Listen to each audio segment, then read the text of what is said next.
É uma noite de grande alegria para mim e para os brasileiros que têm uma boa cabeça. O Alvim foi defenestrado. Graças a Deus.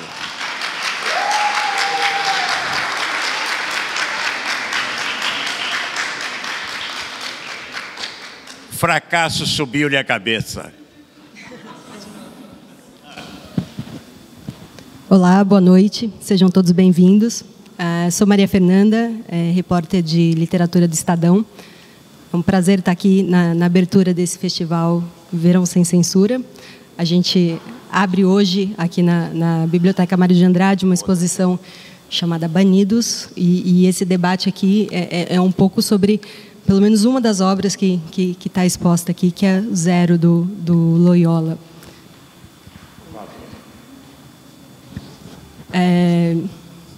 Apresentar nossos convidados. Obrigado. Acho que não precisaria, mas vamos lá. Inácio de Loyola Brandão, jornalista, escritor, cronista do Estadão, mais novo imortal da Academia Brasileira de Letras.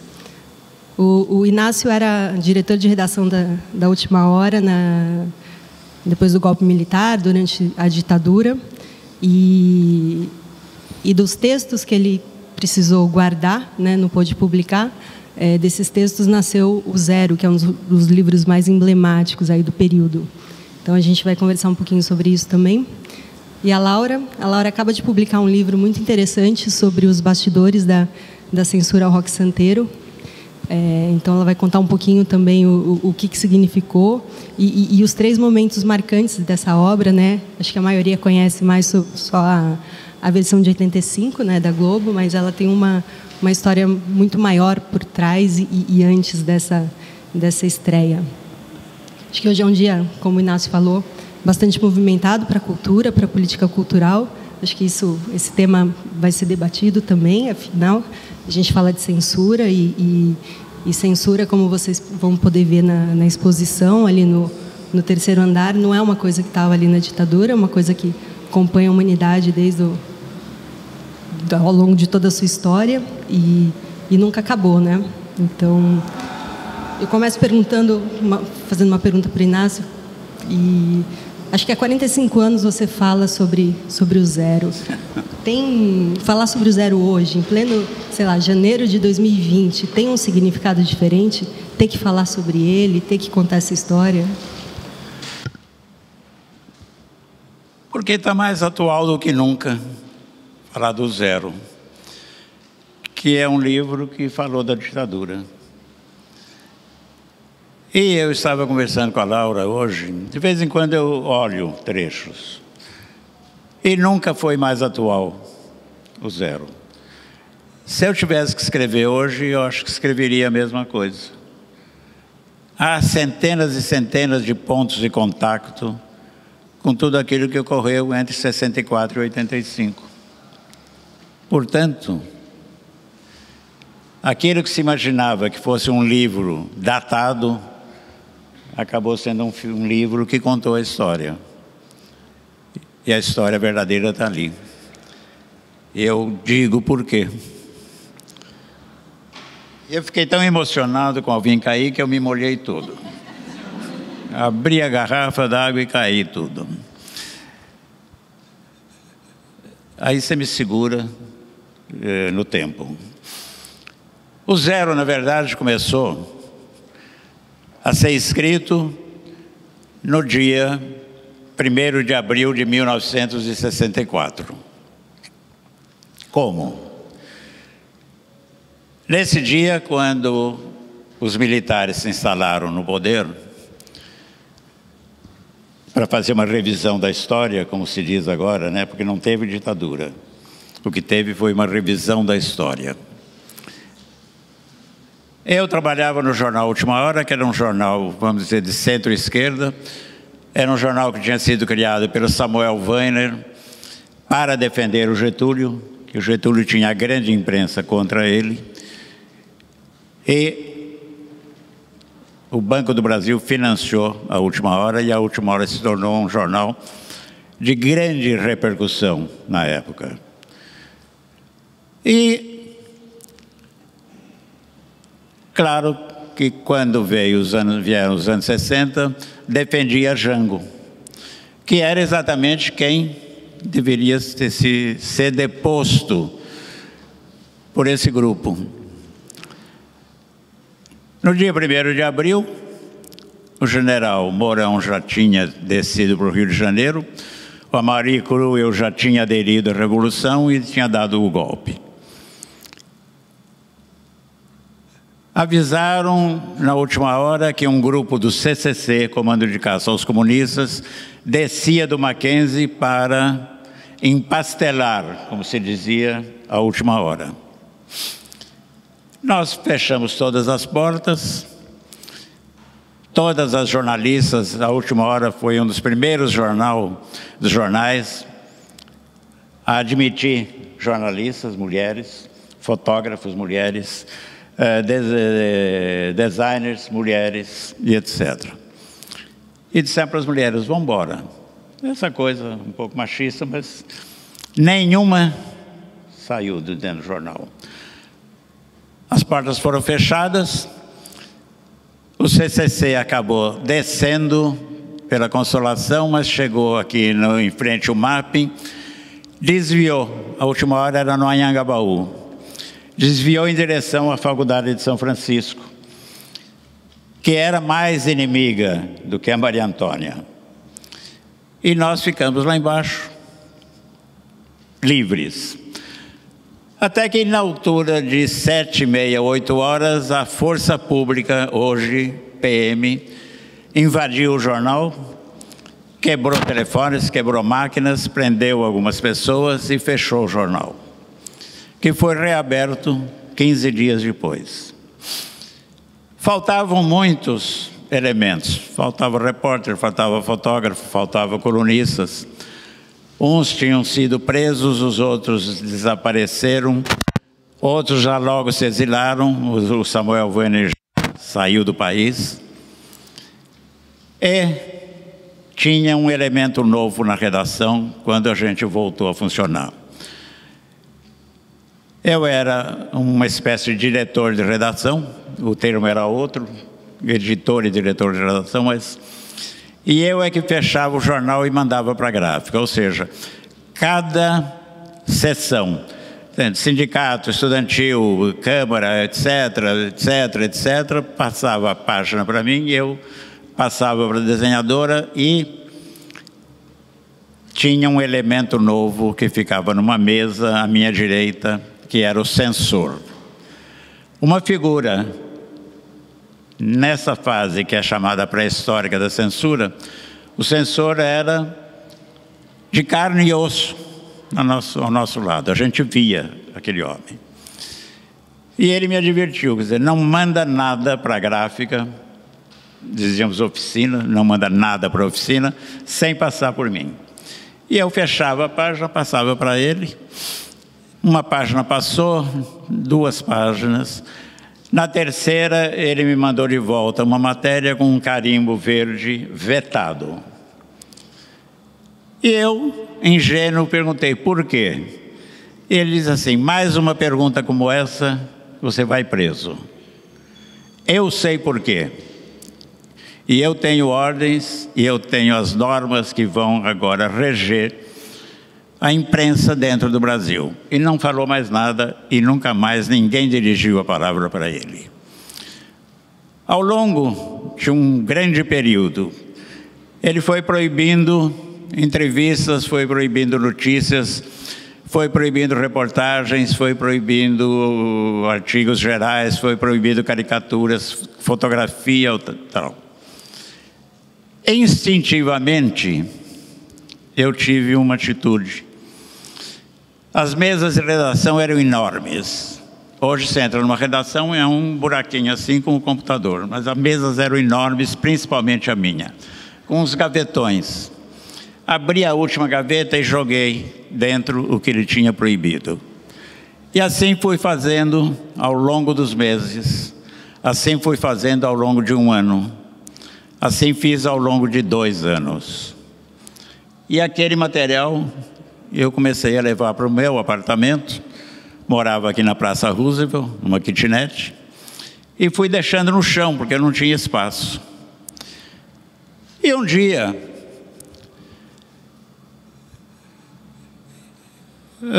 um amigo passou pelo meu apartamento, acho que íamos numa estreia teatral, uma coisa assim, era um do grupo Oficina, e falou: o que é esse monte de lixo, Inácio? Um monte de jornal, de coisa. Eu falei assim: isso é tudo que a censura proibiu. Ele falou que é, então, tudo que o brasileiro não leu e não soube. Eu falei: é. Ele falou: não é um livro, não é um documento? Eu falei: não sei o que é isso, mas está aí. Durante mais 2 anos eu continuei guardando. E de repente eu comecei a pegar aquele monte de notícias, reportagens, entrevistas, e olhar e separar. Porque estava ali, tinha ali histórias e mais histórias. E eu fui transformando essas histórias em pequenos textos, em crônicas, sabe, em mini reportagens, em títulos, e fui, até eu ter 5.000 páginas prontas, que não eram nada, mas tudo que estava ali tinha acontecido e o Brasil não tinha sabido. E eu continuei a trabalhar naquilo. Falei: 5.000 páginas, não é nada, não é um romance, não é nada. Só que isso é um documento. E aí comecei a cortar, diminuir, reescrever, e tentando dar uma unidade, tentando dar um clima, porque na minha cabeça o Brasil tinha explodido. E é como se tivesse explodido 1000 bombas esse país, cada um era uma coisa. E era um tempo em que explodiam bombas a todo momento pelas ruas da cidade. A todo momento havia assaltos a bancos, que eram as tais expropriações. E havia atentados, e havia todas as coisas. E eu fui escrevendo pequenos momentos. Aí eu falei: será que eu preciso de começo, meio e fim? Eu só tenho que arranjar um personagem que conduza essa ação. Não vai ter história. Tudo isso é uma história. E foi quando eu assisti 8,5, que é um filme para mim fundamental. Minha mulher e minha filha nem aguentam mais o tanto de vezes que eu passo esse filme, exibo e converso. E aliás, vai ser o centenário do Fellini agora. Eu fiquei de luto quando ele morreu. No 8,5, quando eu vi, eu falei: que curioso. Tinha e não tinha uma história. E ao mesmo tempo, o que tinha? Vários planos. O plano da realidade, o plano da realidade idealizada, o plano da memória, o plano do sonho, da fantasia. E eu falei: eu quero. E aí eu compus, fui mexendo dentro disso e fiz o meu 8,5, que é o 0. Vários planos, vários, vão e volta, vão e volta, vão e volta. E você pode ler o 0 de trás para frente, do meio para o fim, do fim para o meio, assim, porque são instantâneos. Eu diria que o 0 é um grande amontoado de Instagrams da ditadura, para usar uma palavra atual. É isso. Eu tinha uma personagem feminina, que era uma mulher muito simples. Eu queria uma pessoa muito simples, com um nome simples, Rosa, que veio da minha tia Rosa, uma tia que eu tinha, muito curiosa, muito doida, muito alegre. E falei: e o personagem vai se chamar José. Mas quando você começa a escrever um livro, você precisa dar ao personagem uma profissão. Quer dizer, o que o José faz? E eu queria dar uma profissão diferente.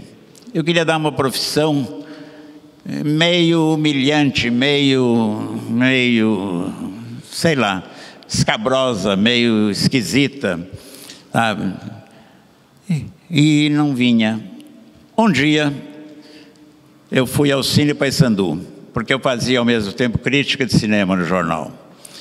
Fui ao Cine Paissandu, era no caminho da última hora, e eu não tinha almoçado, comprei um sanduíche, sentei no cinema, comendo o sanduíche, e aí uma hora eu parei, porque o filme me empolgou, o filme eu não lembro. Deixei o sanduíche do lado, na poltrona. E continuei a ver, e de repente eu vi assim... Olhei, um rato desse tamanho comendo o meu sanduíche. E eu tenho horror de rato. E eu deixei, falei, coma, acabe. Tinha comprado na Airosa o sanduíche. Aí, acabou o filme. Eu saí e falei para o porteiro, falei, pô, esse cinema está cheio de rato. Ele falou, pois é, a gente sabe, mas na prefeitura não tem ninguém que mate ratos. Aliás, já procuramos alguém que queira matar rato, a gente dá um salário e tal, mas ninguém apareceu. Eu falei, é a profissão do José. Criação é isso, gente. Cada momento as coisas estão acontecendo e você tem que aproveitar. E a primeira frase do Zero é: José mata ratos num cinema poeira. Não tem nada mais simples, micho, do que matar ratos. Mas aí já estava definido. E assim o Zero, na verdade, não tem nada de ficção. Todos os momentos dele foram momentos de reportagens feitas por mim ou por outros colegas do jornal. Chegou um momento que eu mudei, passei para a Editora Abril. E o Zero continuava sem terminar. Eu comecei em 64 e terminei só no final de 73, porque eu estava sempre mexendo, tirando e pondo, e tirando e pondo. E o que eu, trabalhando na Abril, eu tinha que ir ao DEDOC, Departamento de Documentação, que é o arquivo da Abril, e que tinha as pessoas mais inteligentes trabalhando dentro do DEDOC, porque eram sociólogos, todo mundo era sociólogo desempregado, e foi trabalhar na Abril para cortar a matéria e colar em páginas e classificar essas páginas. Mas na Abril eu descobri uma coisa muito interessante. Um dia, uma das funcionárias me deu uma carta, falou, leia, Inácio. Era uma carta vinda de uma penitenciária, onde o preso denunciava torturas que ele tinha passado. E aí eu comecei a saber que o DEDOC da Abril era um canal de circulação, passava subterraneamente e mandava esses depoimentos para os jornais na Europa e nos Estados Unidos. Hoje, passado tantos anos, já pode-se dizer isso. Então tinha uma série enorme dessas coisas, cartas, que vinham em papel de pão, em papel de caderno, em papel higiênico. Isso tudo era remetido. Peguei 5 cartas, copiei, troquei o nome, e são os depoimentos de tortura que estão dentro do Zero, já no final. Portanto, inclusive esses depoimentos são verdadeiros. Eu não precisei de imaginação, não precisei de nada, eu precisei de um trabalho de edição. Edição de um momento que hoje é, eu diria, um documentário, que é um livro para as lauras da vida estudarem e para todo mundo poder reler. Claro que eu resumi muito, mas esse foi o zero. Nada inventado. Não precisava. O clima de medo que a gente vivia o tempo inteiro está dentro do zero. Nós que trabalhávamos na imprensa, nós que escrevíamos livros já, minha geração toda começou nos anos 60, 70, éramos meio visados. Então tinha telefonemas que diziam, você não escapa. Tinha essas coisas assim. Quando apertava a campainha, você não sabia o que ia acontecer. Então, que isso volte é a última coisa que eu desejo. Eu não quero viver de novo nessa coisa. Naquela altura eu era jovem. E hoje eu não sou jovem. Mas eu tenho uma cabeça que tem medo. Se bem que eu acho que as instituições ainda andam funcionando de alguma forma. E é uma grande alegria o Alvim ter caído.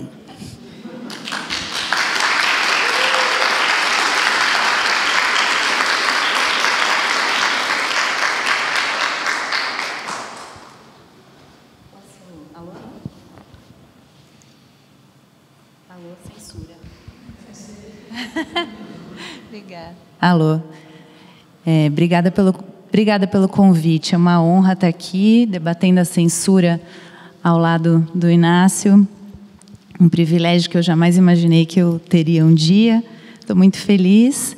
Terminei de ler hoje o Zero e eu estava comentando com o Inácio que eu fiquei sem fôlego, né? E essa parte da tortura fica mais para o final e a gente vai perdendo o fôlego e pela narrativa, porque realmente o livro para mim soa como um filme mesmo, né? Infelizmente um documentário, né? Como você disse. E eu acho que o fato de eu ter ficado sem fôlego tem a ver com a narrativa, com imaginar que tudo aconteceu e com esse paralelo que a gente pode fazer com a atualidade, né? Então, é assustador, na verdade. É assustadora a atualidade do livro, né? Eu trabalhei com Dias Gomes no meu livro e também eu fico arrepiada de ver assim, a atualidade do Dias Gomes hoje em dia, né? A parte mais fácil da gente reconhecer é o Bem Amado, que é cômico, né? Irônico, engraçado, mas toda a obra dele, né? O Pagador de Promessa fala sobre intolerância, né? Tem algo mais atual do que isso, né? O Berço do Herói, que depois virou Rock Santeiro, fala sobre a necessidade que a gente tem de falsos heróis, né? De acreditar em falsos heróis dos mitos, né? Então são clássicos, né, que ganharam uma atualidade impressionante, como o seu livro, e é triste que eles sejam atuais, né? É triste que a gente esteja debatendo a censura não como algo do passado que a gente precisa lembrar e estudar para não voltar, mas como algo que a gente está vivendo, né? Então acho muito oportuno. Está chovendo hoje. O verão sem censura virou um pouco inverno. Eu acho um dia que a gente tem que ter otimismo porque a gente está aqui falando, né? Mas que eu tenho um pouco de angústia no coração, assim, e com tudo que está acontecendo, né? Porque o Alvim caiu, mas ele estava lá, né? E tudo isso está tudo misturado. Acho que a gente no fim é uma coisa só, que é o autoritarismo, né? Que são as ameaças à liberdade de expressão, à liberdade de imprensa e acho que a gente está discutindo isso aqui, né, Maria Fernanda? Roubei um pouquinho sua fala, desculpa, mas é que o Inácio contou do livro e eu queria dar esse meu depoimento sobre como, não sei se o pessoal da plateia já leu ou leu recentemente, mas como é um livro que a gente termina assim com o coração acelerado, né?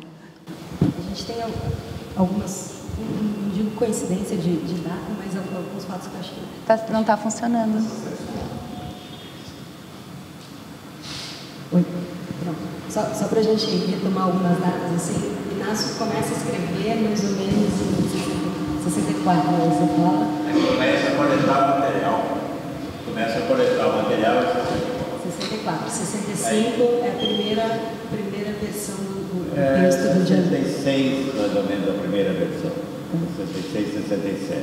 Então a gente tem você escrevendo durante quase uma década o Zero, você tem Dias Gomes do outro lado tentando emplacar o texto dele, primeiro como texto de teatro, depois como novela, enfim, tudo com o mesmo tempo, 65, 75, seu livro é publicado no Brasil, né? Acho que você podia contar um pouquinho também de como foi esse percurso dele, porque ele sai primeiro na Itália, você chegou a tentar uma editora por aqui e não deu e foi para a Itália, e aí aí ele chega aqui em 75, é censurado.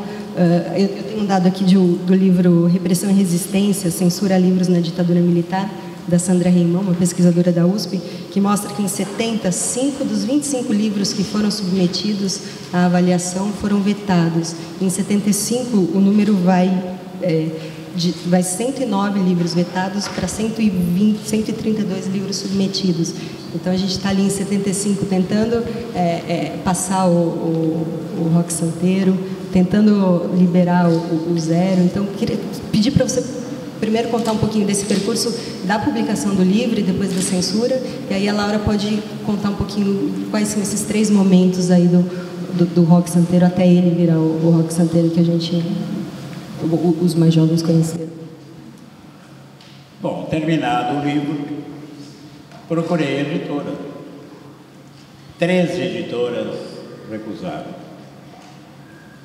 Uns não entenderam o livro, falaram, é muito complicado isso, ninguém vai ler. Mas eu também achava que ninguém ia ler, mas eu tinha que ter escrito. Mas havia um problema, se esse livro fosse publicado e proibido, o editor seria punido, poderia até fechar a editora. O autor poderia ser punido, poderia ser preso. E aí ficou uma coisa assim muito estranha no ar. Eu falei, escrevi e não sai esse livro. Um dia, eu trabalhava, estava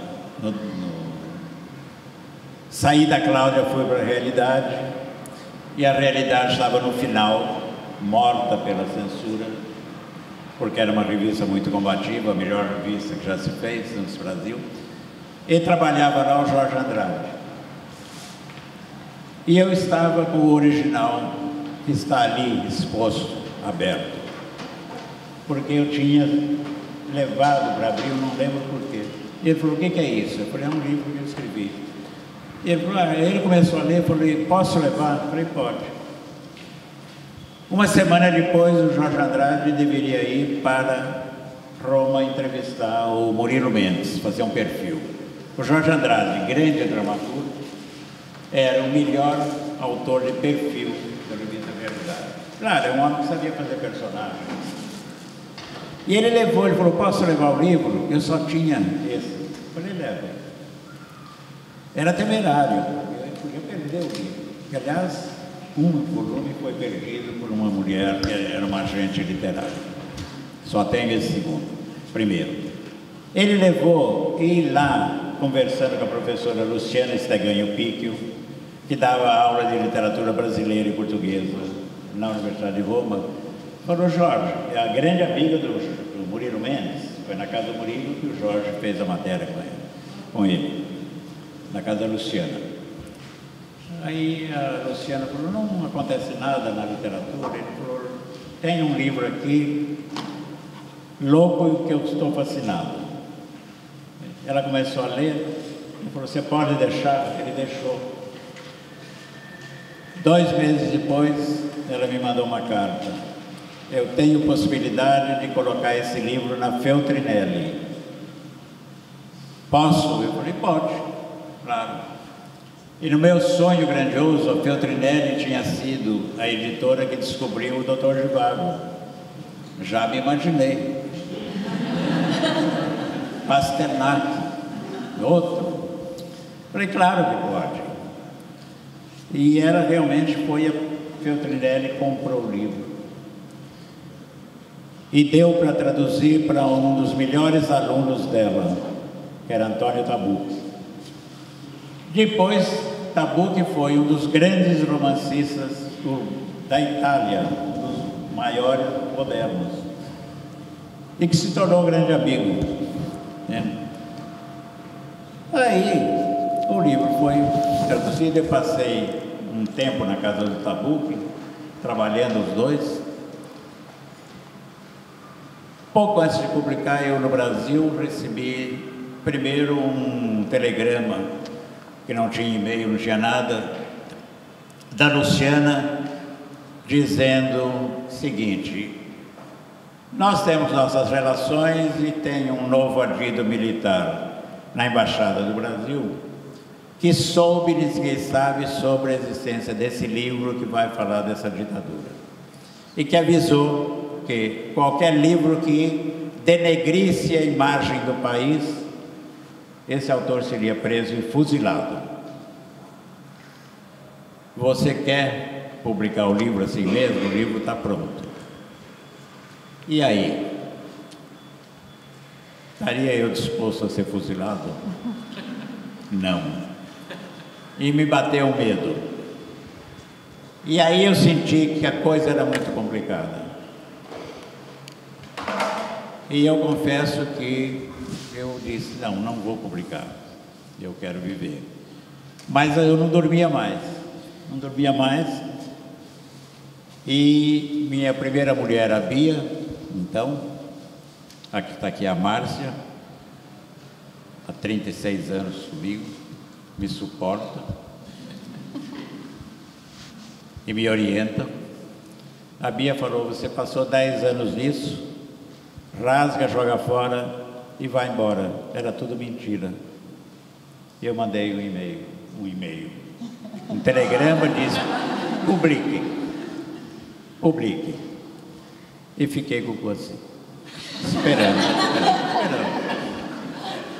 Esperando, mas o Zero foi publicado com uma boa crítica na Itália. E um ano depois, esse saiu lá em 74, um ano depois, Lígia Jobim, filha de um embaixador, Jobim, que era dona da editora Brasília Rio, os dois, falou, eu acabei de comprar os direitos do Zero para o Brasil. Porque o direito não era mais meu, eu tinha vendido para a Itália. Então, era a segunda vez que um livro era publicado fora do país.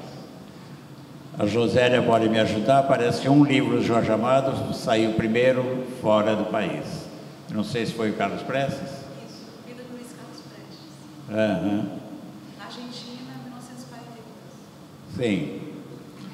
E aí era a segunda vez que isso acontecia, que era um fato louco na literatura.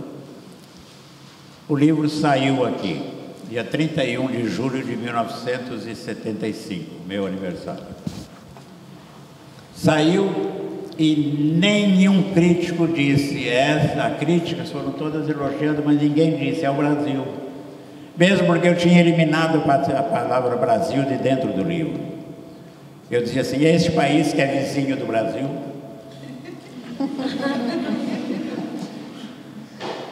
Até que um dia eu trabalhava já na Editora 3, o Miro Carta me ligou de Brasília e disse, acabei de passar pela sala do ministro Armando Falcão, ministro da Injustiça, porque justiça não tinha, e o teu livro vai ser proibido.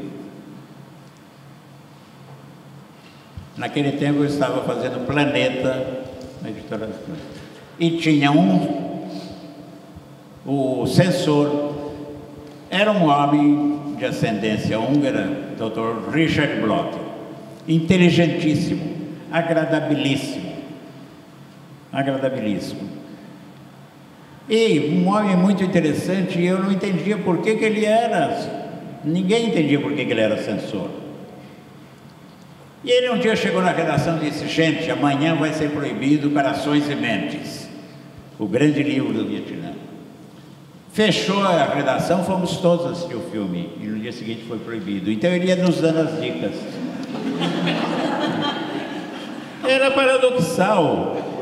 Era esquisito. Mas aí o livro foi proibido.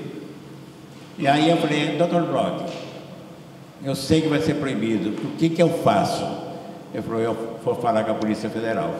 No dia seguinte ele falou, olha, tem duas alternativas, vai ser proibido por política ou por moral. A moral faz parte da Constituição.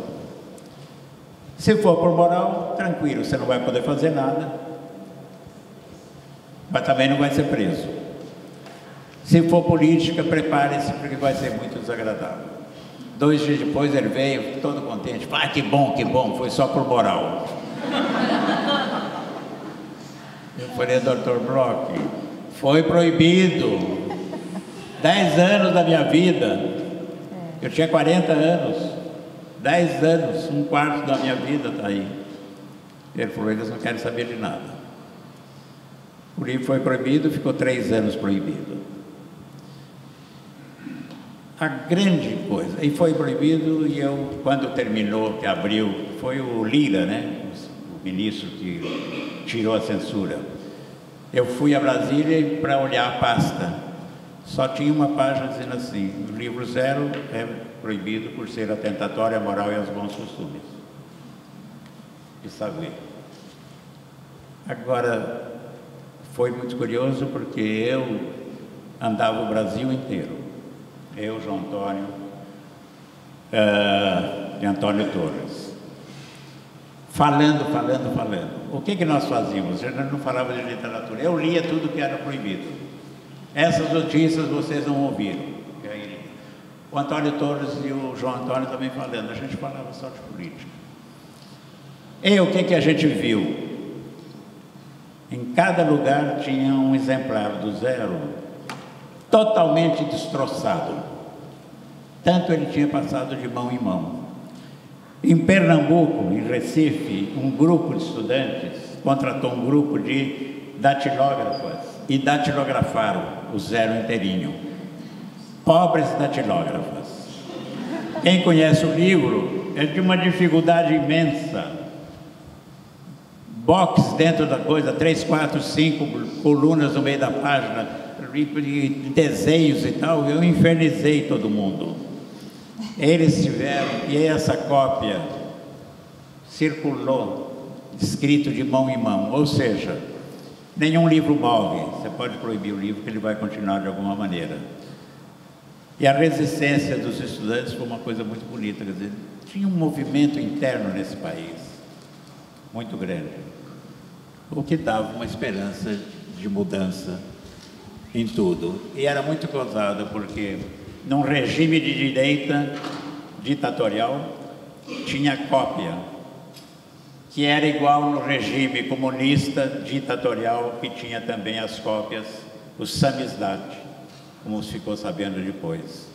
A ditadura pode ser de um lado ou do outro. Sim. Laura, eu tinha já feito uma pergunta, preciso dar um recado primeiro. Vocês estão todos convidados a fazer perguntas. O Murilo, é só levantar a mão, o Murilo tem o papelzinho ali. E antes de passar, você fala no seu livro, e isso que o Inácio falou do livro dele ter sido censurado por uma questão moral e não política, me fez lembrar disso. Você fala que é tudo a mesma coisa, né? Que tem essa distinção, mas que no fim das contas toda censura é política. Né? Sim. A moral, na verdade, é uma desculpa mais fácil, assim, mais aceitável, né, para censura. Mas eu não faço essa divisão entre censura política e moral, porque toda censura é um ato político, né? É um ato é uma ferramenta de manutenção de poder. E quando você censura a moral, né, o que é os bons costumes? É a moral da tua base, né, política, da base que te sustenta. Então, você escolhe aquilo que é moralmente aceito e que pode... a liberdade de expressão da moral... daqueles que te elegeram, que te colocaram lá, é só aquela moral que pode vir à tona, vir a público. Então, isso é político também, apesar divisão que se fazia, né, que te livrou de maiores problemas naquela época. E a gente vê isso hoje em dia muito nitidamente. E os próprios documentos da censura, né, eles deixavam isso muito claro, assim, né? O SNI fazia essa análise também de que a esquerda, os comunistas, eles queriam destruir a moral burguesa, né, que se dizia, a moral da família cristã e tudo mais, para deteriorar o país de forma que eles pudessem depois tomar o poder, né? E isso está dito mesmo, tá escrito ali, era uma análise. Então, cada beijo mais picante, cada cena com cada personagem homossexual era um ataque político aos ditadores, né?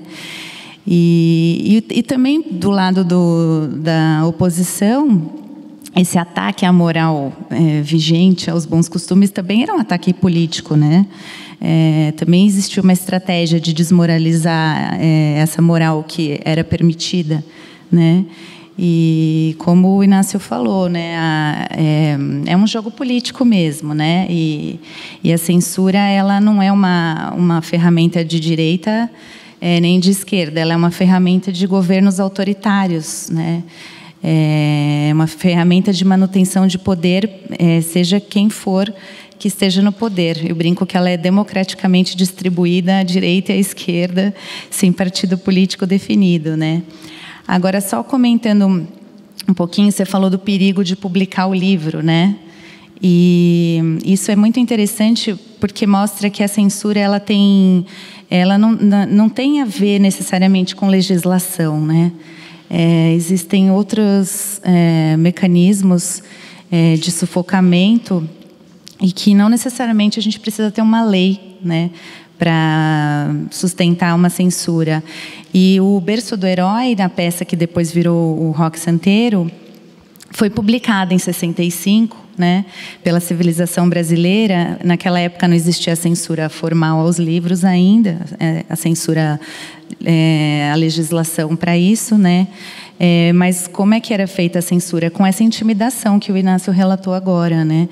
Então eles transformavam tudo em inquérito policial militar, né, ameaçando os autores, os editores, enfim, de prisão e tudo mais que vinha nesse combo aí, né, da prisão, tortura, enfim.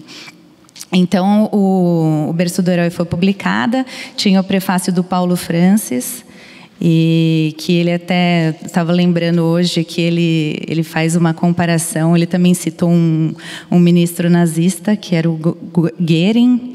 Ele fala que faz uma relação com o governo da época, né? Que o Goering dizia: quando ouço falar em cultura, eu sinto vontade de pegar em armas, né? Então, a atualidade de tudo isso aí que a gente está vendo. E o N. Silveira fez a orelha do livro. E com essa publicação eles foram fortemente ameaçados. Depois foram presos algumas vezes, o Enio diversas vezes, né? Então é isso. A censura, ela tem muito a ver com um caldo cultural que a sustenta, né? Assim, até onde nós sabemos, a censura foi proibida no Brasil na Constituição de 88, mas a gente está vendo episódios de censura quase cotidianamente no Brasil, e então eu acho que tem mais a ver mesmo com essa sustentação, e naquela época essa intimidação, e hoje também, né, a questão ali do Porta dos Fundos, o rapaz foi, jogou bombas e isso é intimidação, né? Tem uma intenção de fazer com que aquele produtor de cultura, enfim, tenha medo de falar daquilo, né? Mas acho que é isso. Você me perguntou de política e moral. Não sei se eu fui clara nessa...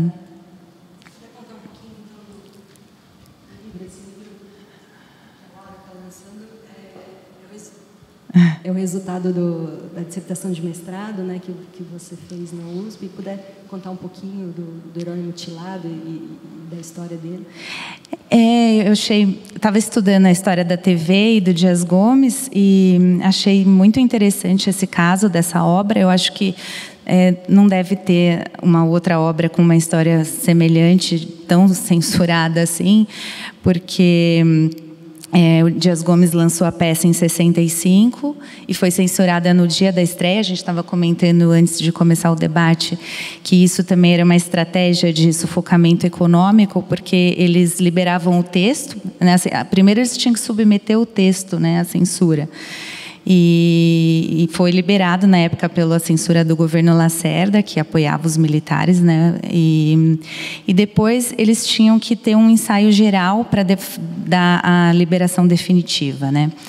E eles, de propósito, isso não estava na legislação, mas de propósito eles marcavam esse ensaio geral para a véspera da estreia, né? Porque isso fazia com que fosse muito arriscado você investir no teatro, né? Naquele momento. Então, na véspera da estreia, os censores foram lá, assistiram ao espetáculo. Eles pediram o Dias Gomes, o Abu Janra, que era o diretor, para segurar um pouco o tom crítico, na medida do possível e tal. E aí, quando acabou, eles perguntaram para os censores: então, amanhã vocês vão saber a resposta. E amanhã era estreia, né? O dia da estreia. Aí, no dia da estreia, poucas horas antes, eles disseram que foi proibida a peça, né? Isso foi em 1965, um ano depois do golpe. Depois, ele tentou fazer um filme com Herbert Richards. Ele comprou os direitos e o Dias Gomes fez o roteiro. Antes de mandar o roteiro para Brasília, os militares souberam que o roteiro iria para Brasília e mandaram um recado para o Dias Gomes falando: pode tirar o cavalinho da chuva, que enquanto a gente estiver no poder, essa obra não vai ser encenada, filmada, não vai ao público de maneira nenhuma, né? E então o Dias Gomes desistiu. Ainda fizeram algumas tentativas, mas, enfim, depois ele foi para a Globo. Tem toda a história da migração dos comunistas do teatro, que estava inviabilizado pela censura,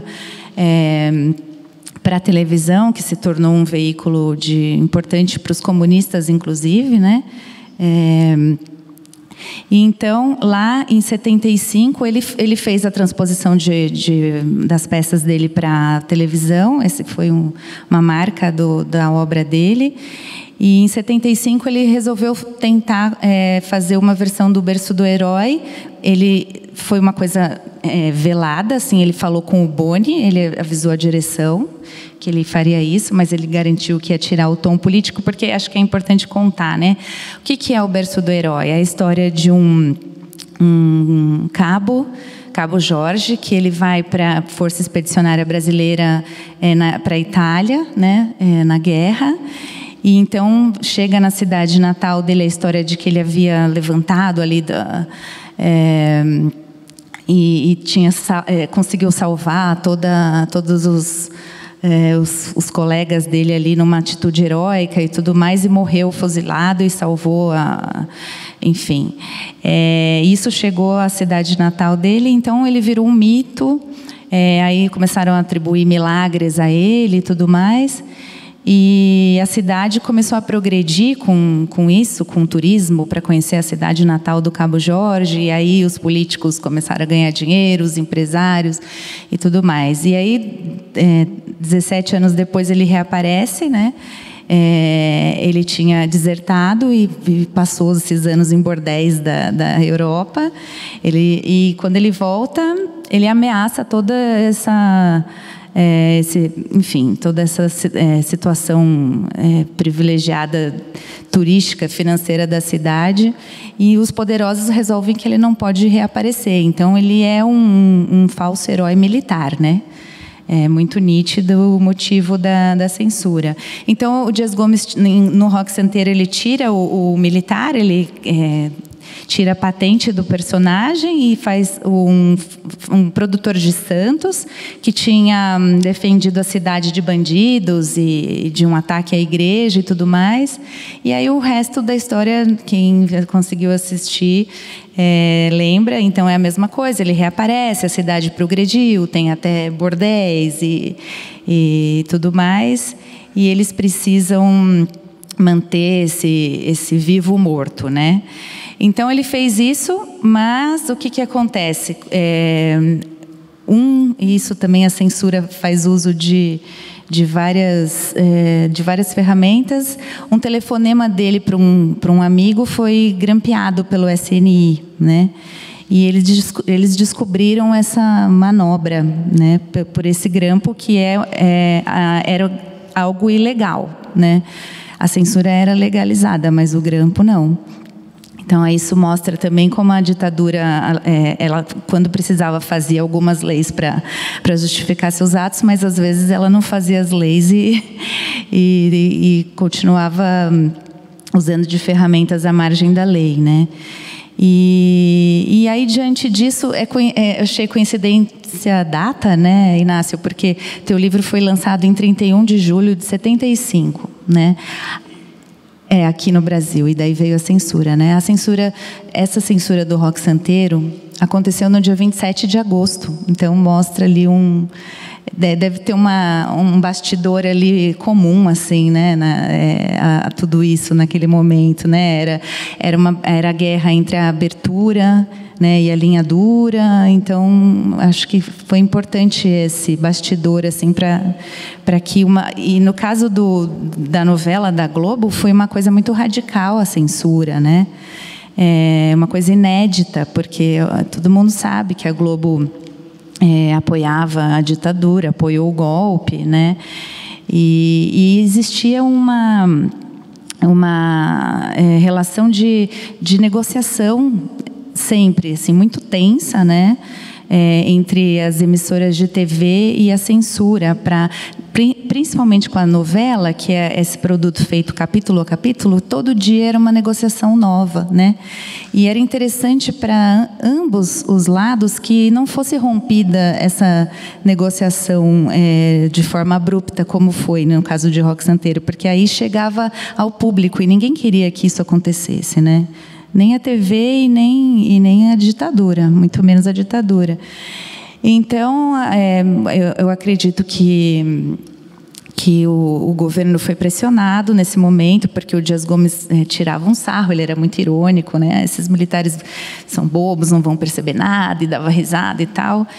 E aí teve um bastidor com Armando Falcão também, que ele era amigo do Roberto Marinho, e naquela época eles estavam um pouco estremecidos. Enfim, teve todo um caldo ali que culminou com o Cid Moreira, no dia 27 de agosto, então menos de um mês depois do lançamento do teu livro, né? Do não lançamento do teu livro, né? O Cid Moreira lendo um editorial avisando a plateia, a audiência, que o programa preferido deles tinha sido censurado, né?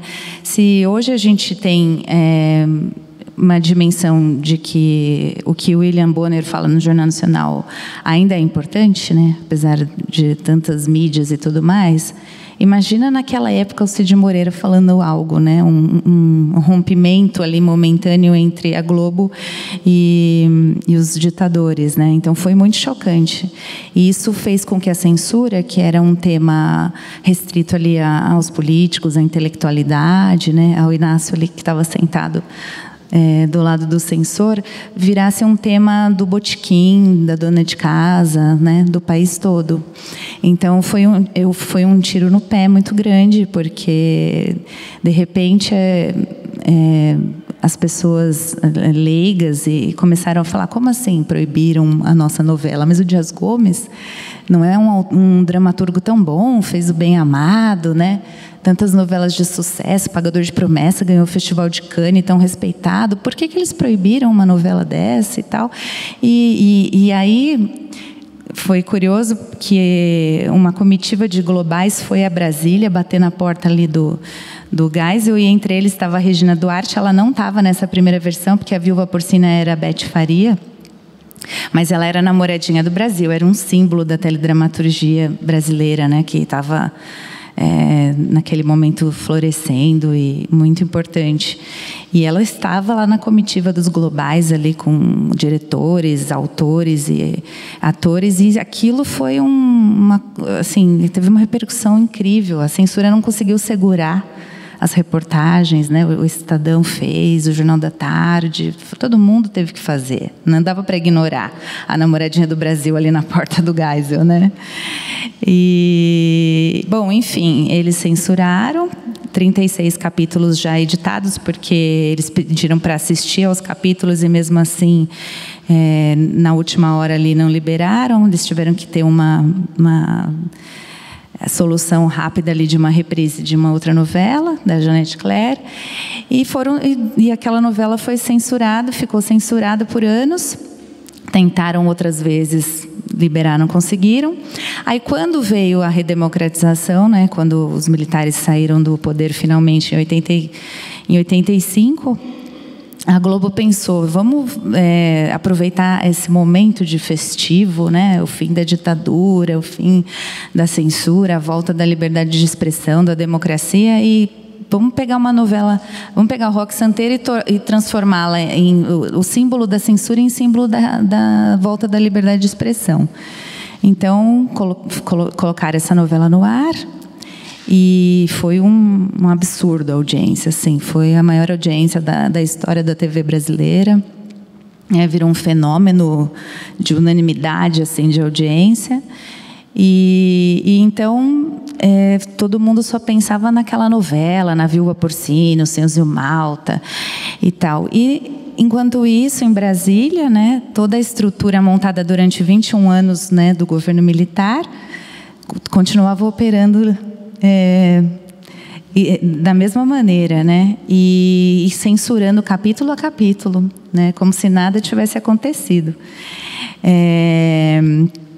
E então essa novela, isso foi para mim a parte mais surpreendente da pesquisa, né, que o símbolo da volta da liberdade de expressão teve mais de 500 páginas na censura, e era a mesma coisa, era questão política, tinha um padre ali da Teologia da Libertação, homossexual, mulheres que sentiam prazer sexual, isso não podia, adultério, né?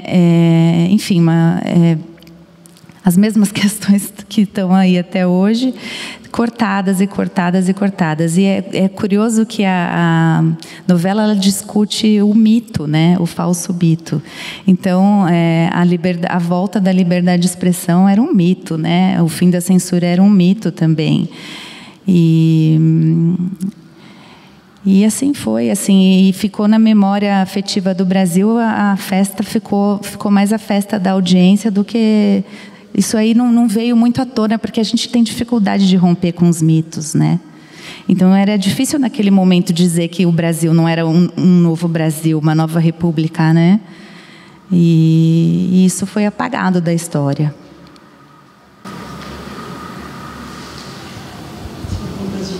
As perguntas estão chegando, professor? Bom, como está? Está funcionando isso?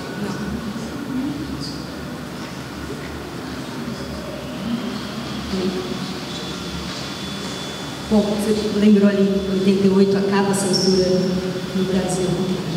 A censura institucionalizada, formal e tudo mais, né? Você falou ali atrás também do Porta dos Fundos. Semana passada eu fui repercutir uma matéria para o jornal essa história do Tribunal de Justiça do Rio vetando, né? E aí eu conversei com uma professora da USP, que é coordenadora do Observatório em Comunicação, Liberdade de Expressão e Censura, e ela fez esse panorama, assim, né? A gente acha que acabou a censura, ela acabou de fato, como tendo funcionários públicos que vão avaliar aquilo tudo, mas você tem outras formas de interdição, né? Isso desde que a censura sistemática acabou.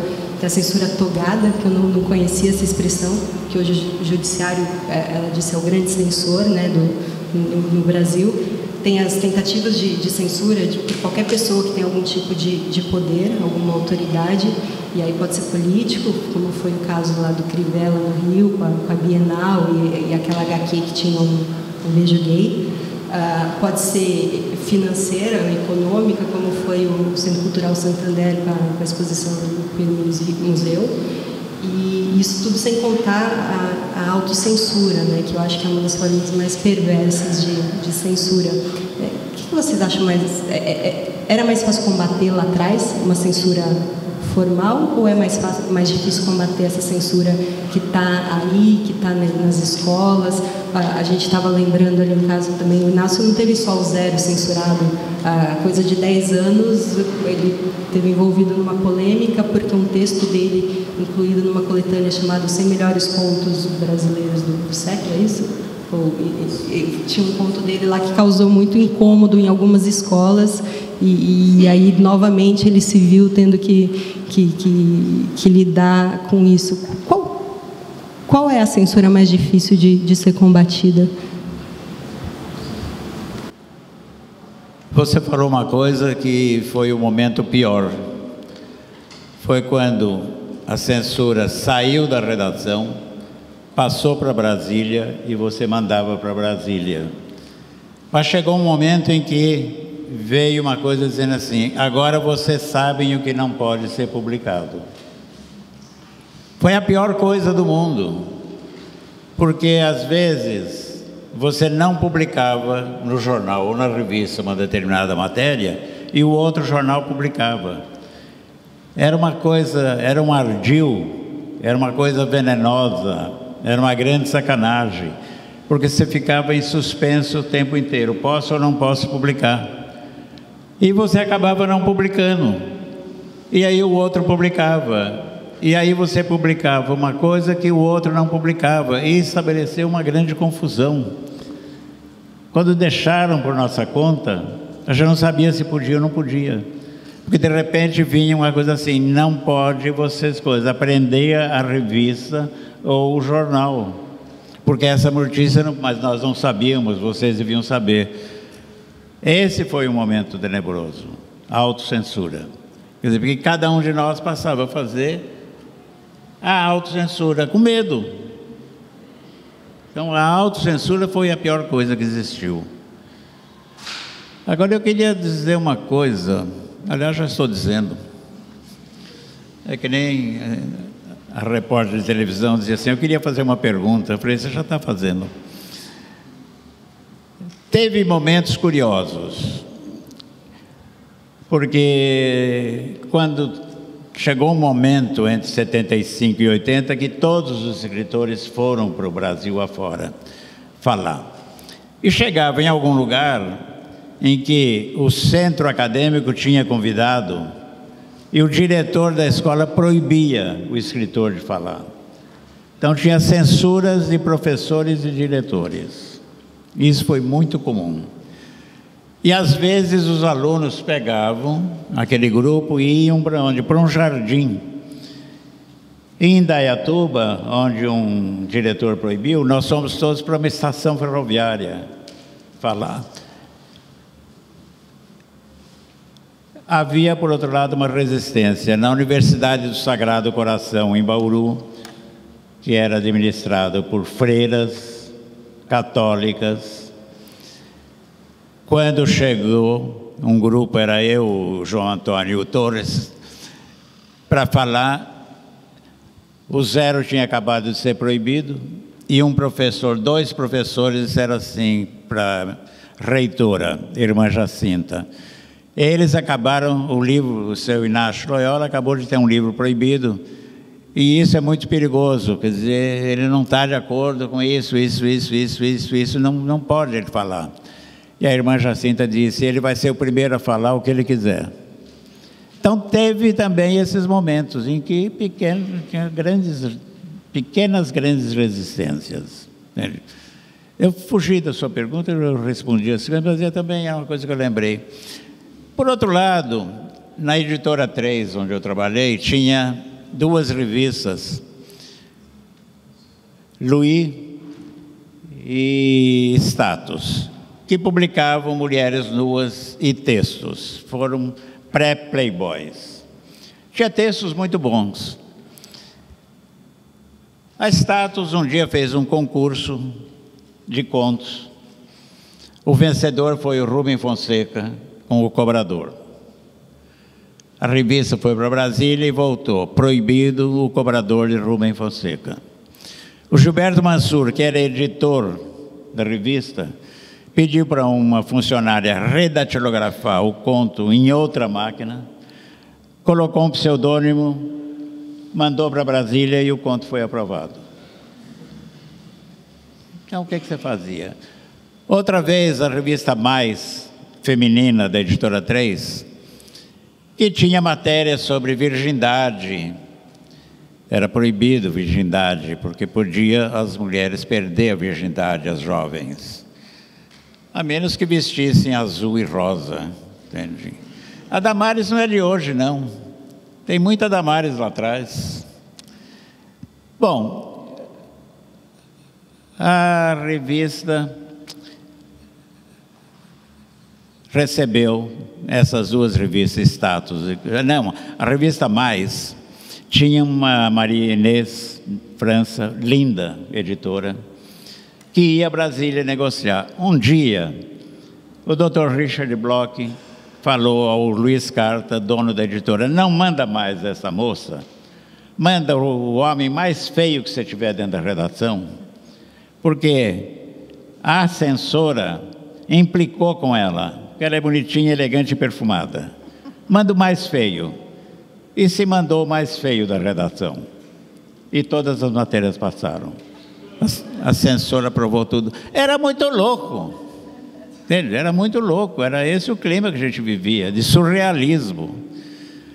Nós tínhamos todos editores assim, revista de mulher pelada. Muita gente invejava. Ah, vocês trabalham, vocês veem as fotos, veem as mulheres. Nós não víamos as mulheres, os fotógrafos fotografavam. Assisti uma sessão de exibição das fotografias que deveriam ser escolhidas, dava dor de cabeça e um drama, porque só podia aparecer um seio. Então, a filha da mãe da modelo, aqui, coisa assim. Pelos não existiam de forma alguma. Bunda frontal jamais. E eram 12 coisas que eram proibidas em fotos de mulher nua. E eu não sei por que faziam aquelas fotos. E eu não sei por que faziam aquelas revistas. Então, eles eram coisa, mas ia lá em Brasília e negociava. Você fazia uma revista bem louca, mostrando tudo que era proibido. Eles tiravam tudo aquilo e deixavam passar um monte de coisa que a gente queria que passasse. Ficou um jogo de gato e rato o tempo inteiro. É divertido agora, mas isso significa o quê? Não tinha liberdade de nada. Era tudo esse tipo de coisa.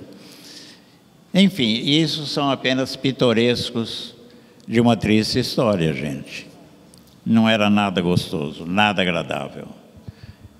Eu odiava a revista Mulher Pelada. Ai, ai. Então, tem uma carta do Dias Gomes para o Boni, que eu menciono no livro, né?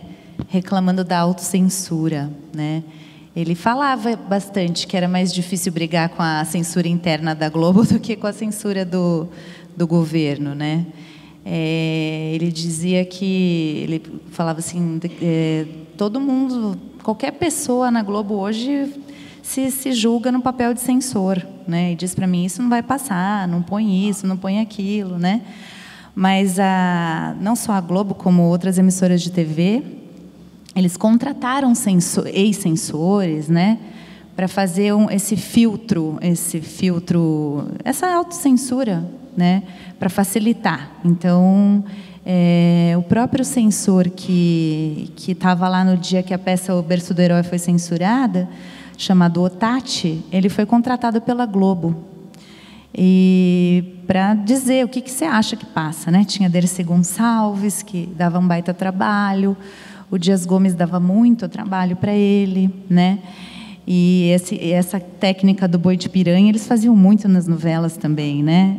De mandar coisas mais pesadas para depois passar. E o Dias Gomes também testava isso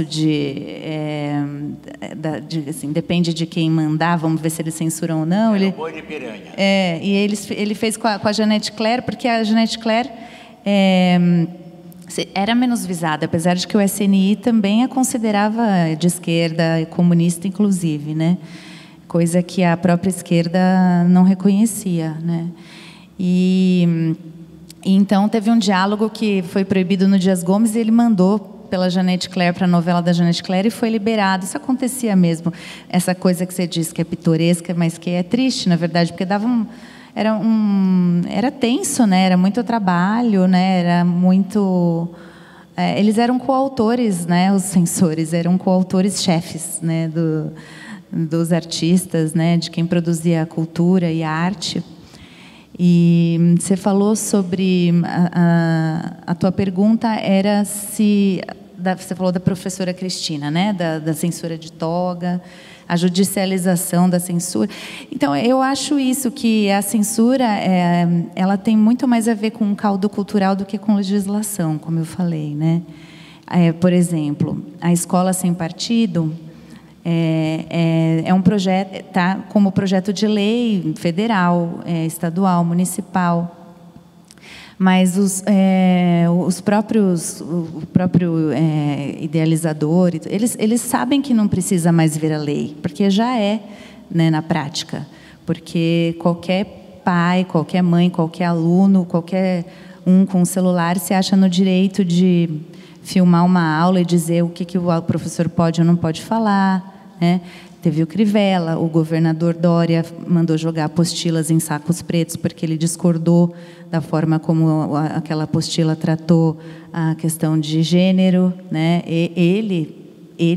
O governador achou que ele tinha o direito de definir como deveria ser tratado, para que turma, né?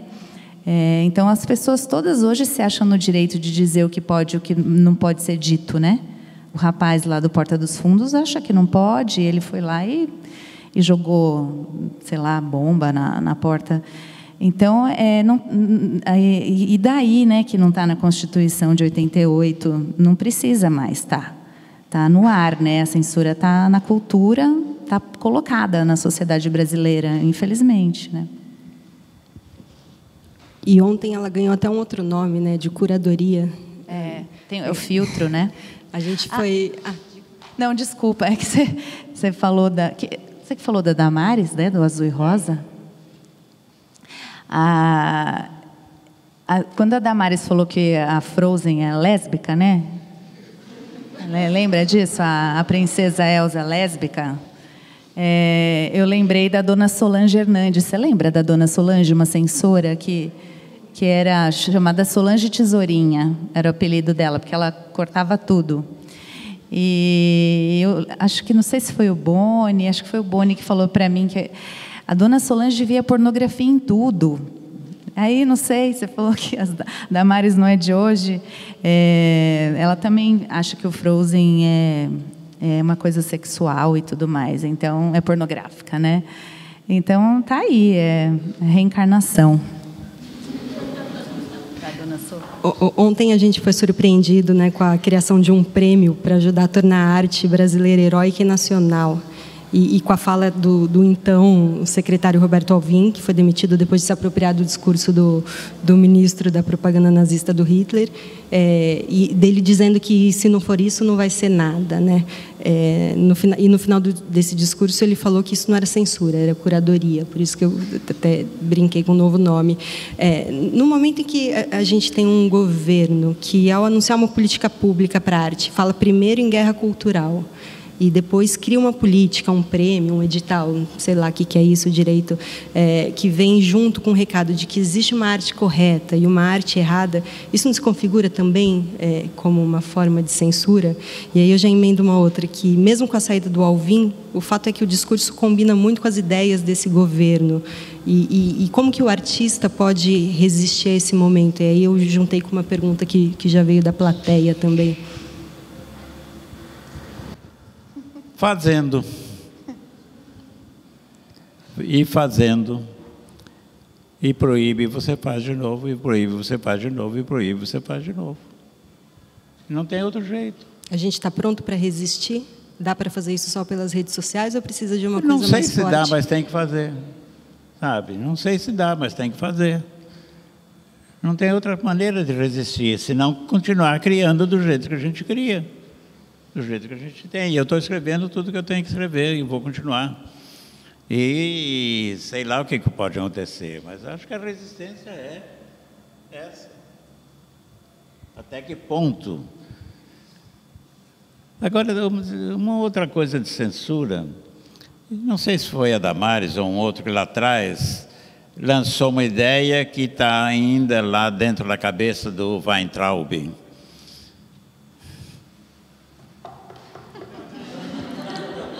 Que era para filmar professoras, alunos deveriam filmar professoras para denunciar. É pior do que isso, é a criação da denúncia numa criança, já tira dela toda a ética, já tira dela tudo. Entende? Então é um governo que ele fica chutando as coisas, mas eu acho que ele não está chutando as coisas. Ele está, prova e tira, prova e faz, vai vendo até onde pega, onde pega. Sabe, que você diz uma coisa, não, eu estava brincando. Eu nunca vi um homem que mais falasse para frente e voltasse para trás. Mais. E isso é que eu acho grande perigo. Agora, a resistência vai ter que ser com parlamento. Alguém acredita nele? Senado. Alguém acredita no Alcolumbre? Não sei nem o nome dele direito, Alcolumbre. Entende? Que é corrupto e está provado. Alguém acredita no Rodrigo Maia, com aquela cara toda gordinha, coisa, parece um desenho. Parece uma coisa do Walt Disney. Alguém acredita no Moro? Alguém acredita no Toffoli? E o Lewandowski? Eu só gosto do Lewandowski, aquele jogador lá da Polônia, que é melhor do que esse. Mas então nós não temos gente lá. As instituições ainda estão mais ou menos seguras, mas até quando? É esse o meu medo. Eu queria voltar para um episódio de anos atrás, quando em plena democracia, se aquilo ainda era democracia, para você ver como as coisas escorregam o tempo inteiro.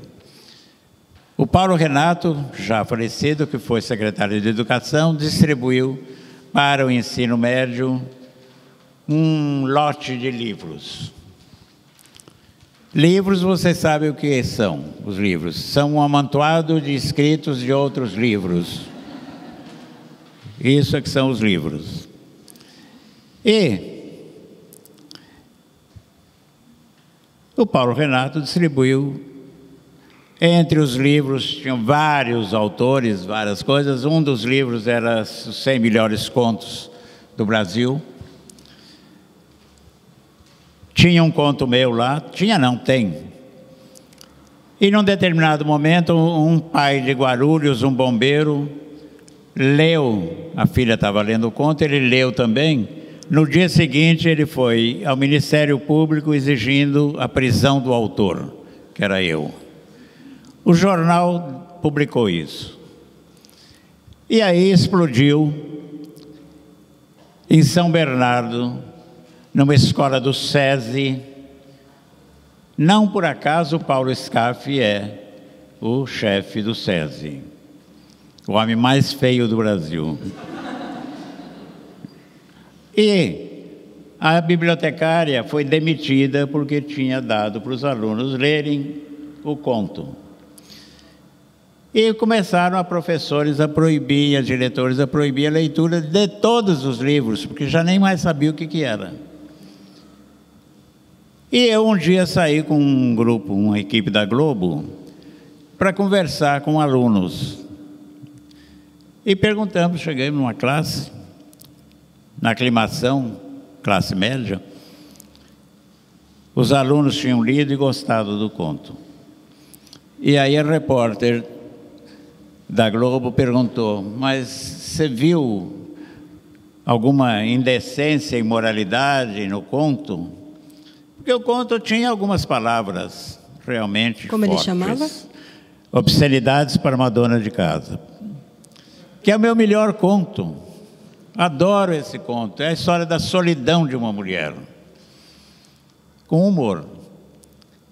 E aí, 4 jovens de 16 anos, aí a moça da Globo falou, você achou alguma coisa? Ela falou, não, nós sabemos tudo isso.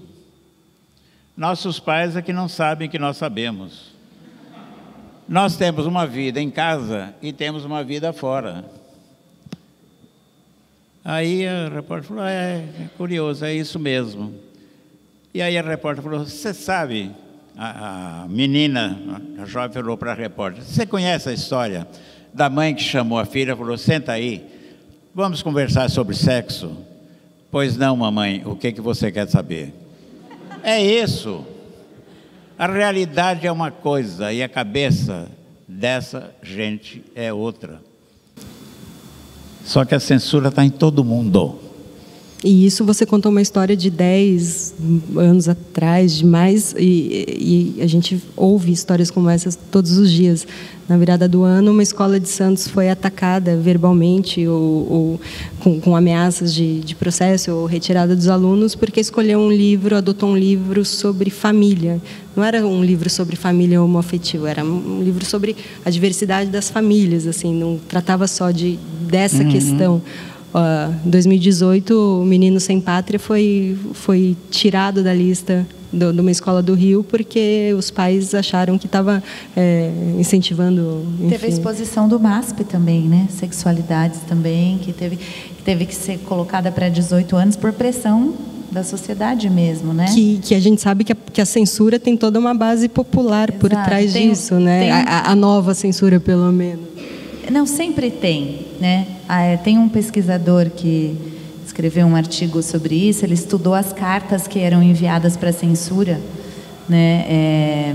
Acho que até na redemocratização, acho que não foi na ditadura não, o Carlos Fico, e o texto dele chama-se Prezada Censura, porque tinha uma carta mesmo que a autora falava, prezada censura, né? Conversando com a censura e pedindo para censurar, né? A gente teve as Senhoras de Santana, né? E enfim, são vários episódios de sustentação da censura, porque tem uma parte da sociedade que não só admite a censura, como deseja a censura, né? E eu costumo dizer que eu divido assim essas pessoas. Tem os defensores confessos da censura, né?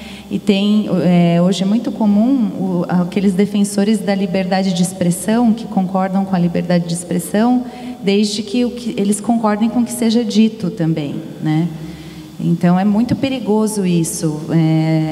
A gente tem que ter muito claro o que é a defesa da liberdade de expressão, né? Porque num momento de tanta polarização, a gente tem que entender que a liberdade de expressão tem que ser generalizada, né? Não é só para aquilo que a gente... Isso é muito comum hoje, né? Nas redes sociais.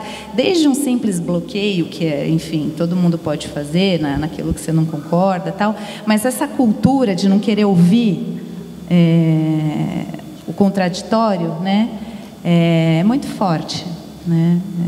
Quem sabe as redes sociais aqui, pensando alto, só viajando... Você não ouviu o contraditório. Você não quer ouvir. Quem sabe as redes sociais também não turbinaram um pouco isso em todos nós, né? Nessa questão da bolha, e a gente só conversa com quem a gente concorda e tudo mais. Então, o que é defender a liberdade de expressão hoje, né? Enfim... É complicado hoje em dia isso, né? Infelizmente, a gente vai caminhando para o final, temos mais 10 minutos no máximo. Antes de desligar o telefone, eu vi uma notícia de que a Regina Duarte vai responder amanhã se aceita ou não o convite para assumir o lugar do Alvim. É uma pergunta da plateia também. O que vocês acham da namoradinha do Brasil, que foi lá para Brasília em 75 e que depois ficou com medo e agora a nossa eterna viúva porcina, que eu imitei tanto na minha infância, politicamente incorreta. Eu queria uma namoradinha para o Brasil mais sacana, viu? Mais corajosa. Porque a gente já viu de que lado ela está. Só isso. Eu não sei se ela vai aceitar, né? Ela foi a viúva que foi sem nunca ter sido, talvez seja a ministra que foi também sem nunca ter sido, aceitando ou não, talvez, né? A gente não... eu não sei, eu não tenho muito otimismo. Eu acharia que devia convidar a Fernanda Montenegro.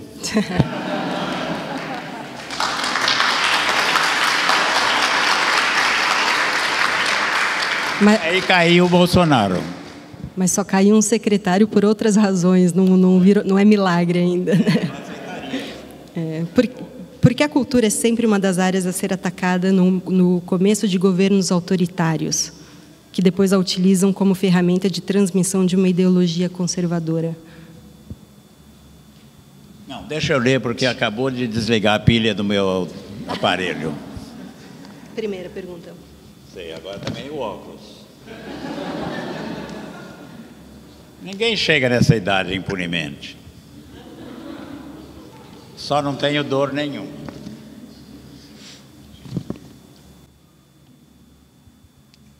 Porque a cultura é sempre uma das áreas a ser ameaçada no começo dos governos autoritários, que depois a utilizam como fomentadora de transmissão de uma ideologia. Porque a cultura, no fundo, é a coisa mais importante que tem, só isso. E ela deve ser castrada imediatamente se você tem uma ideologia ou se você tem um projeto, seja de autoritarismo ou não.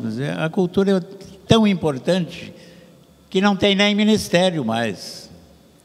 Eles estão tentando castrar, estão tentando acabar com tudo, e todos tentam, ou manipulam, como o Goebbels manipulou, que era todo poderoso. Mas se a cultura não fosse importante, ninguém se importava com ela, e muito menos os governos. Hoje, qual deve ser o papel da cultura frente a essa onda de conservadorismo? Ela já falou, resistir. Não aceitar tudo que eles querem fazer, não aceitar tudo que eles estão fazendo, tudo que eles estão impondo, tudo que eles estão querendo impor, porque é a gente mais sem cultura que eu já vi. Em 83 anos de idade, eu nunca vi um presidente tão ignorante, tão tosco, tão analfabeto, tão desqualificado, tão tudo, entende? De tudo. Não tem a mínima noção das coisas. E eu acho que ele está muito assustado lá. Acho que ele está muito assustado e acho que ele está acuado. E isso é mais perigoso ainda. Eu estou louco para ler o livro dessa japonesa que saiu agora. Foi o Estado que deu no outro dia? Sim. Não foi? Que fala desse homem, porque ele vê conspiração em todo lado. Quem não tem nenhuma segurança, quem não vê conspiração de todos os lados. Ele acha que vão derrubar ele. E eu adoraria derrubar ele. E lamento que a facada não funcionou.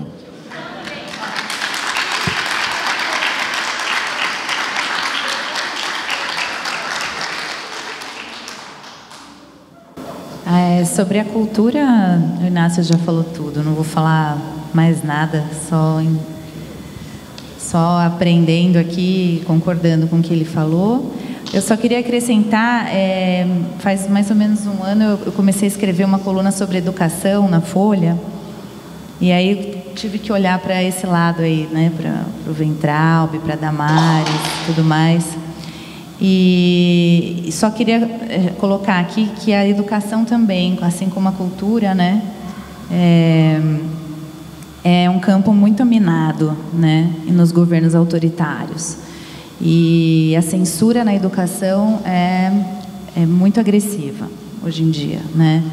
Eles querem definir o que as pessoas vão ensinar, vão aprender, enfim, querem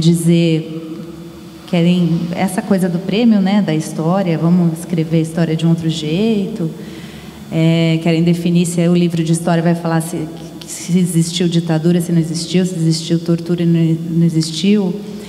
E isso é muito sério, né? Quando o Bolsonaro falou que o livro didático é um amontoado de um monte de coisa escrita, ele falou: nós vamos fazer os livros, os nossos livros, nós vamos fazer. E vamos colocar a bandeira do Brasil na capa, né? E aí eu comecei a escrever sobre isso, a pensar sobre isso, e parece que são palavras ao vento, mas daí eu fui pesquisar e estava lá o edital do concurso da bandeira do Brasil. Eles estão falando sério, né? Até esse vídeo do Alvim parece o Adnet, né? Fazendo parece que ele está brincando no começo, né? Depois que você começa a... Eu não consegui ver até o fim, assim, porque vai dando um mal-estar, um embrulho no estômago, né? Porque você percebe que não é brincadeira, não é o Adnet, né, que está ali, né? Se fosse, seria ótimo, mas não é. Então, infelizmente, nem consegue nem ser engraçado tudo isso, né? Nem dá para levar como piada, porque eles estão levando tudo isso a sério, né? E, obviamente, caiu porque a pressão foi, né, absoluta, assim, né? Com toda a razão, principalmente da comunidade judaica e tudo mais, mas isso está acontecendo em diversos níveis, em todas as áreas, né? E eu estou falando da educação porque eu estou escrevendo sobre isso, e é assustador, assim, isso que o Inácio falou do professor filmar, do aluno filmar, e se ensina para a criança que não só isso, né, que ela não tem ética, mas assim, você rompe a base assim, primordial para que aconteça o processo de aprendizado, que é um vínculo de confiança e afetivo entre o aluno e o professor. Você transforma esses dois, esses dois personagens aí do processo de aprendizagem em inimigos. Como que você pode acreditar na educação acontecer num cenário em que o professor e o aluno se consideram inimigos? É muito triste, assim, é muito assustador. Ela falou uma coisa que é muito sério e a gente precisa parar de brincar. Agora, lembro, hoje no jornal eu li que o governador desse estado disse que vai reprimir qualquer tipo de manifestação, porque a propriedade privada não pode ficar sujeita a vândalos. Então, meu amor, vai para a rua para pedir, para protestar, que nós vamos ver o que vai acontecer. Está aí. Quanto a escrever os livros, tudo bem que eles escrevam um livro, mas vai ser uma catástrofe ortográfica esses livros. Uma coisa. Mas, de qualquer forma, é sério, gente. A gente não pode ficar brincando. A gente está rindo, porque é ridículo, mas não é ridículo, é sério. O futuro do meu filho e dos meus netos está ameaçado. A ironia e a risada são críticos, muito críticos também, e também é um jeito da gente sobreviver, né? Mas eu digo assim, porque às vezes quando eu começo a pensar que é piada ou que é brincadeira, porque soa mesmo, né? É tudo muito surreal, né? Teu livro tem muito essa imagem, né, de surrealista, assim, né? Que parece no nosso país hoje, né? O noticiário. Então... Agora, uma hora você falou, a literatura teve uma saída durante a ditadura, que foi a literatura fantástica.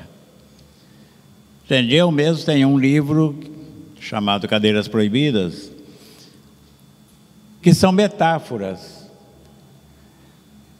Tudo o que estava acontecendo, eu sabia que não podia contar como era, e eu contei como fábulas. E foi um livro, inclusive, que foi um fracasso no começo, nos anos 70 e tal, e dos anos 90 em diante explodiu, vendido, utilizado em tudo quanto é exame, vestibular, essa coisa, e a juventude pega. Mas está tudo lá. Então, eu ainda tenho uma saída Agora, o cineasta, o teatro, o escultor ainda talvez tenha. Mas as artes, como é que fica? A literatura brinca que não está falando isso e está falando, e está falando, e está falando. O Dias Gomes fez Saramandaia, né? Você lembra? Logo depois da censura de Roque Santeiro. Porque ele dizia que, além da metáfora para despistar a censura, para fugir da censura, a questão do absurdo era um retrato, né?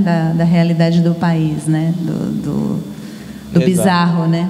Também, não só uma metáfora, como um retrato que não tinha outro jeito de retratar o Brasil que não pelo absurdo, por uma narrativa do absurdo, né? Uhum.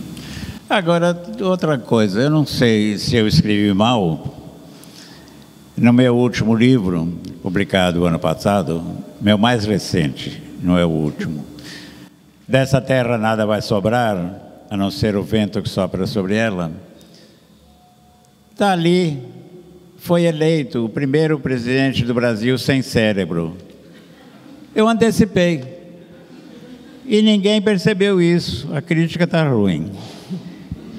Para a gente encerrar, vocês são dois jornalistas de duas gerações diferentes. O Inácio foi censurado em 75, a Laura nasceu em 75. Vocês, estamos aqui discutindo isso hoje, vocês têm medo de alguma coisa? Vocês são otimistas com relação ao futuro?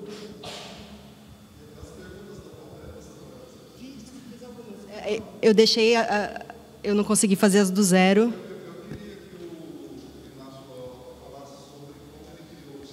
Ah, sim.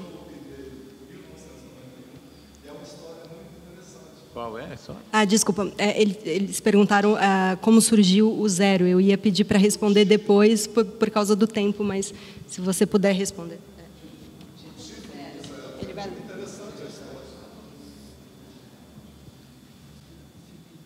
O título do zero. O primeiro título do zero foi durante anos e anos a inauguração da morte.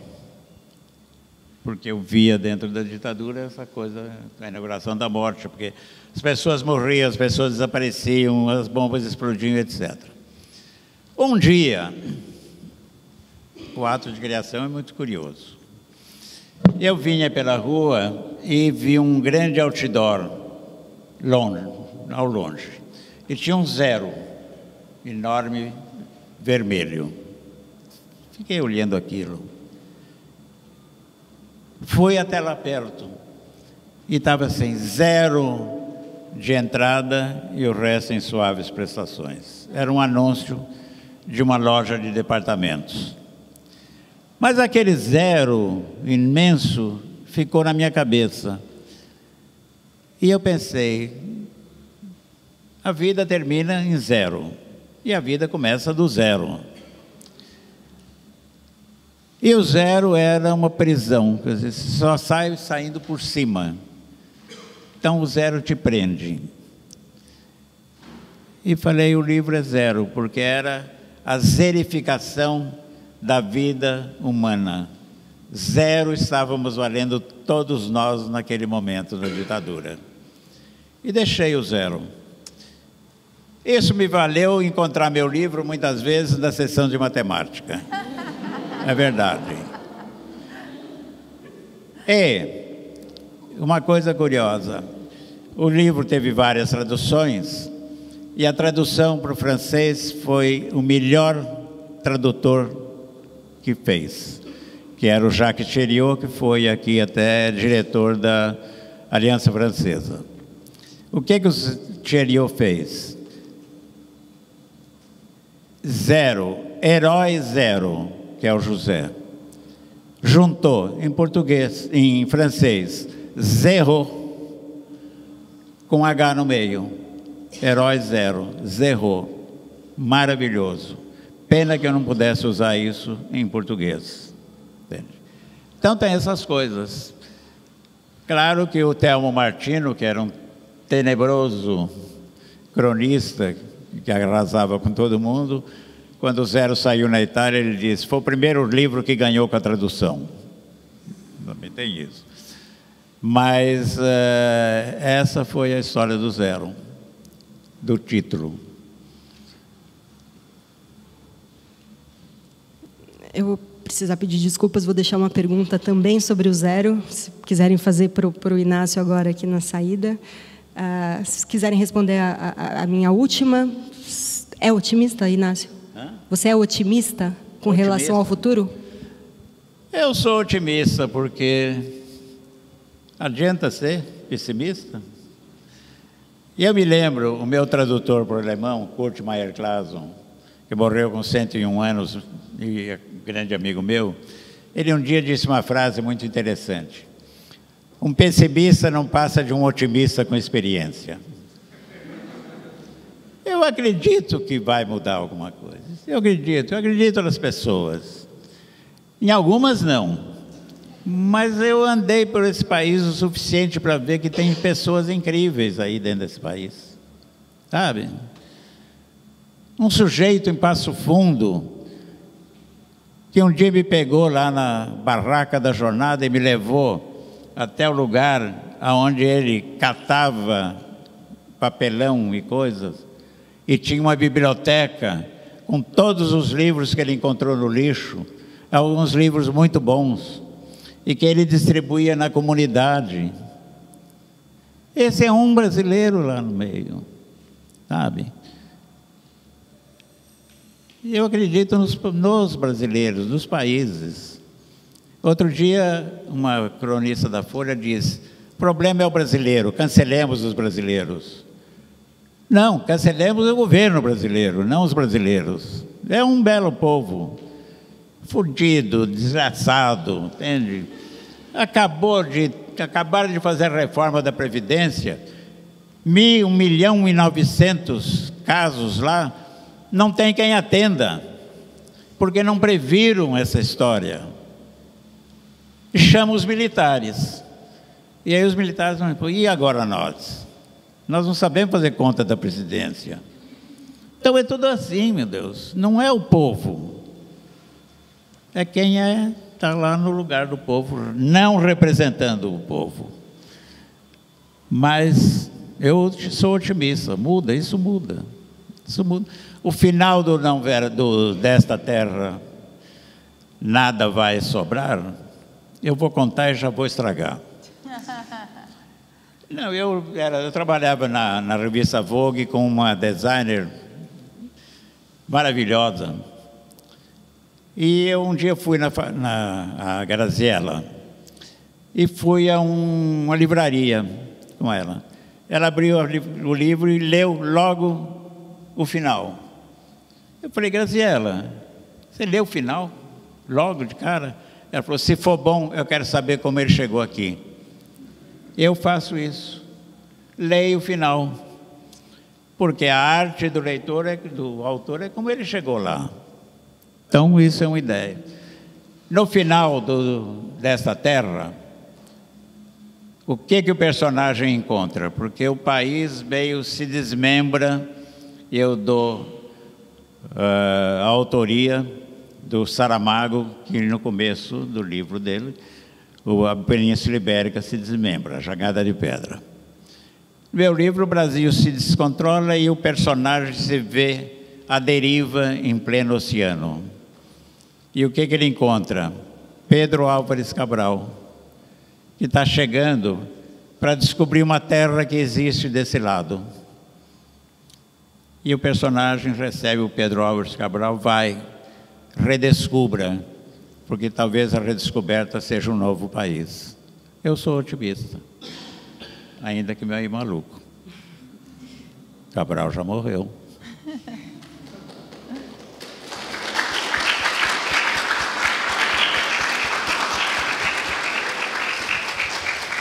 Mas na literatura a gente ressuscita quem a gente quiser. Pronto. Por isso que você é otimista. A vantagem da literatura é isso, você faz o que você quer com ela. Acho que é o teu lado de escritor que te traz otimismo, né? Porque o de jornalista, eu vejo jornalistas muito pessimistas, né? Então eu tenho essa veia mais pessimista, eu resolvi, para piorar a situação, estudar a ditadura e começar a enxergar um monte de paralelos com a atualidade. a ignorância deve ser uma bênção, né, às vezes, né? Mas, curiosamente, que o mundo dá voltas, por acaso, eu estava lançando um livro sobre a ditadura e censura e tudo mais, e me chamaram para fazer uma coluna de educação, uma coisa que eu não imaginava, assim, né? E quem trabalha com educação é muito otimista, porque você não pode ser professor se você não for otimista, né? Tem que acreditar demais, né? Ainda mais hoje em dia. E aí eu fico conversando com os educadores, com as pessoas da educação, esses exemplos aí que o Inácio deu, são inúmeros, de professores sem nenhuma estrutura, fazendo projetos sem dinheiro, fazendo projetos inacreditáveis de transformação, né, usando a literatura como ferramenta de transformação social. E ainda bem que eu estou escrevendo sobre educação, porque para cada coluna do Ventralbe, assim, que eu preciso escrever, existe um professor aí numa escola pública tendo uma ideia para tentar tirar aquele aluno daquele lugar, né, tentando dar protagonismo para quem, né, teoricamente não teria chance nenhuma de ter protagonismo, né? Então, está me ajudando, assim, escrever sobre educação, porque eu converso com as pessoas otimistas. Talvez está me dando um pouco de caldo aí, de equilíbrio, mas está difícil hoje em dia, né? O que é fácil? Está difícil ser otimista, mas a gente vai tentando. Até entrar no metrô na Sé é difícil. Mas a gente entra. Mas tem que ser, né? Tem que entrar. A gente entra. Pessoal, o festival começa hoje. Eu estou olhando para cima, não estou pensando em nada, não. Eu esperei você terminar. O Festival Verão Sem Censura começa hoje, vai até o final do mês, com programação intensa aqui na biblioteca, em outros espaços da prefeitura. Tem a programação por aí. E a exposição dos livros está no 3º andar, vocês podem visitar agora, podem voltar quando quiserem, e por mais 2 meses, né? Então, tá bom, gente. Obrigada. Terminando? Obrigada, Inácio. Deixa eu falar obrigado, uma coisa, claro. só uma coisa. Dá para acreditar nesse país. Isso que nós estamos fazendo aqui é resistência. Essas peças proibidas, essas peças malditas, essas peças reencenadas, são resistência. Ainda estamos podendo fazer isso. E nós temos que continuar a fazer isso. Sabe, essa biblioteca é uma coisa muito importante. A Josélia abriu, e eu, Alex, que todo mundo fala, o Alex é um secretário que está fazendo algo que muita gente não teve coragem de fazer. Sabe, está aí. Então, gente, vamos, que nós não estamos perdidos, não. Eles é que estão perdidos e a história vai mostrar.